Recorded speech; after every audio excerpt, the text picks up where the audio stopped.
And then you left, and now you dare to condescend to us. When I listen to Boris Johnson, when I listen to people like Joe Biden, when I listen even more to Emmanuel Macron, all I can think of is how condescending you are. You condescended to us 400 years ago. You condescended to us 300 years ago. You condescended to us 200 years ago. You condescended to us 100 years ago. You're condescending to us today.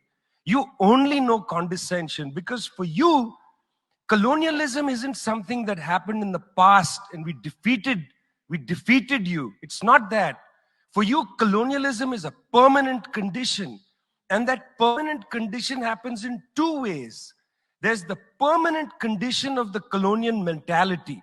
You want to lecture us. You want to tell us that we are responsible for all the problems because you'll never accept that you're the one principally to blame. But you like to say we're all in this together and so on. We're not in this together. The United States, 4-5% of the world's population, still uses 25% of the world's resources. You outsource production to China, and then you say China is the carbon polluter. China's producing your buckets. China's producing your nuts and bolts. China's producing your phones. Try to produce it in your own countries and see your carbon emissions rise. You love lecturing us because you have a colonial mentality. Then there are colonial structures and institutions. You lend us money, and every time you lend us money, which is our money, every time the International Monetary Fund comes to our societies and they tell us, here's the money we are giving you. No, it's our money. You give us our money back as debt, and then you lecture us about how we should live.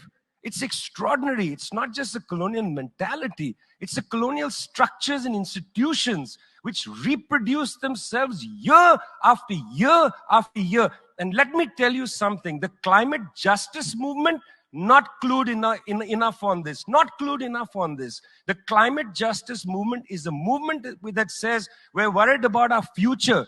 What future? What future? Children in the African continent, in Asia, in Latin America, they don't have a future. They don't have a present. They're not worried about the future. They're worried about their present. Your slogan is, we're worried about the future. What future? That's a middle-class bourgeois Western slogan. You got to be worried about now.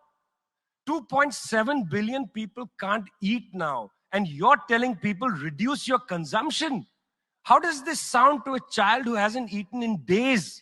You got to clue into this, guys. You got to clue into this. Otherwise, this movement will have no legs in the third world.